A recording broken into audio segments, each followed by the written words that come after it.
attempting the listening comprehension.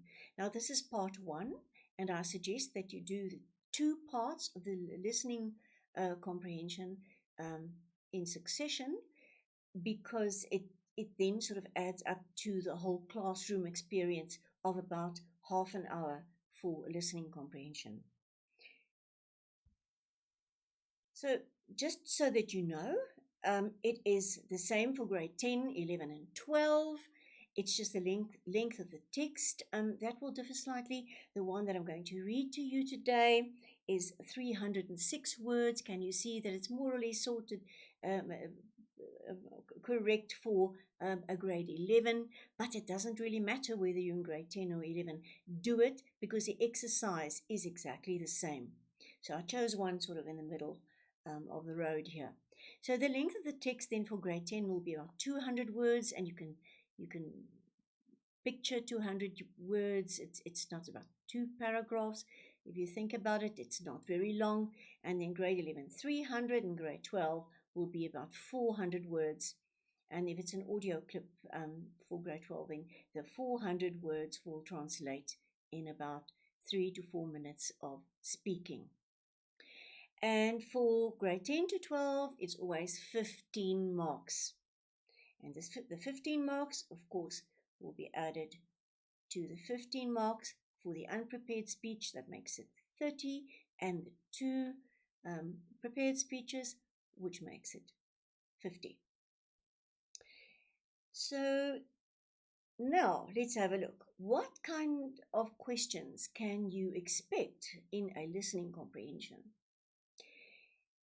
It is not just listening for specific information. It's not only what was the man's brother's full name, or in what year did he go to Canada, etc.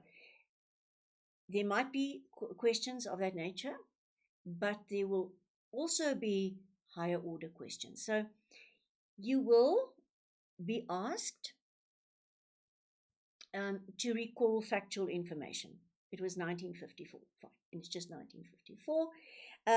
You will be required to make connections. You will be asked to reorganize information, give a personal response to the text, evaluate the credibility of a certain part in the wider context,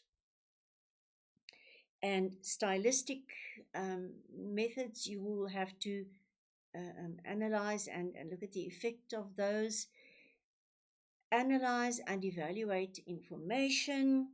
Can you see? Is that also engaging with the text? It's not only just the text, it's also your engagement, and also evaluate and predict.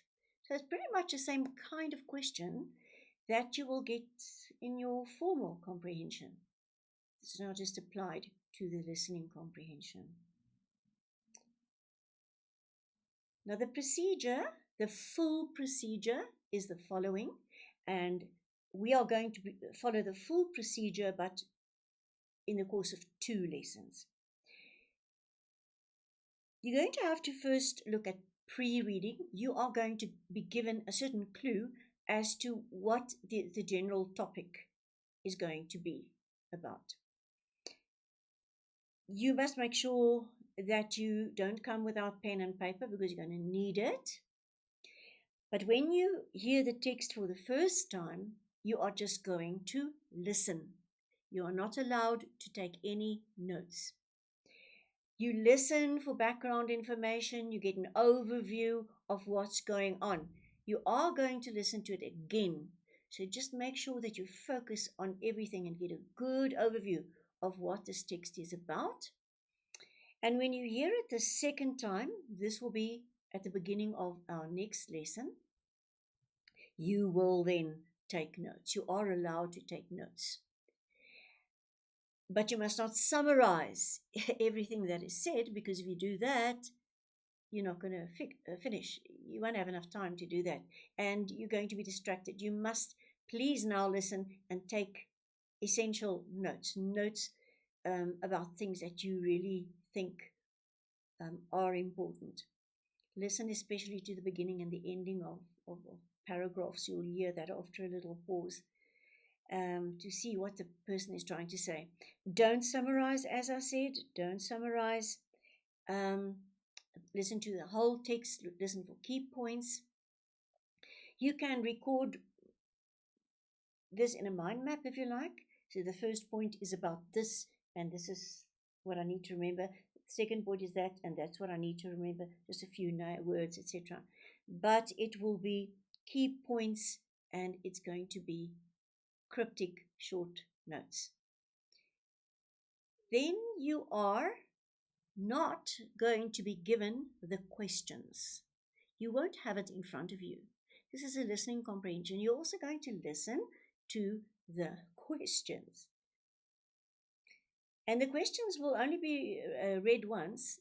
So I will be reading question 1, and I'll say it is for 1 mark. And then you're answering it. I'm going to give you a short space of time to do that. And then I'm going to number 2, and you can't interrupt me because I'm not there to be interrupted, and you have to listen and you have to do it at a certain pace. So you answer all those questions, and of course during the course of answering the questions you can refer to your notes. When you answer, you can answer in a cryptic form. It can be very short. It doesn't have to be a full sentence. And spelling does not count, so don't worry if you heard the name of this river and you think, I'm never going to remember, but it sounds something like whatever. You try your best to write it, and you will be given a mark if it's more or less right. If, of course, you read the word and it's something totally different, then you're not going to get the mark. But don't worry too much about spelling, whether it's AA or AE or there's an H in or something like that. Don't worry about that.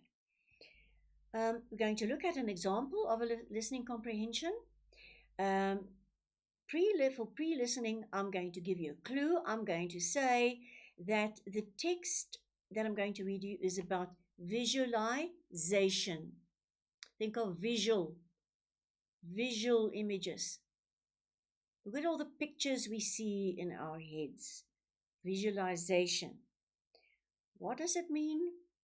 It is a technique for creating visual images. Remember we said that? Visual images, or diagrams or animations to communicate a message. So there's a message involved, and there are visual images involved in visualization. I think of something, I see it in my mind's eye, and it says something to me. Those are the 2 essential things. It has been used forever. It's been an effective way of communication in both abstract and concrete ideas since the dawn of humanity. Think of cave paintings. The caveman could visualize the elephant and then saw the picture in his mind's eye and then carved it out on the rock. It's a visualization in the mind, and then it becomes practical. Think of the hieroglyphs, Greek geometry, and think of Leonardo da Vinci's revolutionary methods of technical drawings for engineering and scientific purposes. He had those pictures in his mind of what this machine should look like, and then he drew the picture from the picture that he had in his mind. I'm going to now ask you to listen to the text for the first time. I'm going to read it to you, and you must please pay careful attention, and you are not to take any notes. Just pay attention. Visualization. Success is not an accident. It is a deliberate, systematic process of deciding where you want to go and what it will look like when you get there. And then taking the steps day by day to turn those dreams into reality. Perhaps the most powerful of all tools for success you can learn is visualization, or seeing with your mind's eye. All improvement in your life begins with an improvement in your mental pictures. Your mental pictures guide you to act in ways that make your wishes come true. Successful people are those who continually think about pictures and images of the people they would like to be and the lives they would like to lead. Unsuccessful people are those who continually dwell on and imagine exactly the things they don't want to happen in their lives. Your subconscious mind is extraordinarily powerful. It coordinates every aspect of your thoughts, feelings, behavior, words, actions, and emotions. It will guide you to behave in accordance with the goals that you visualize.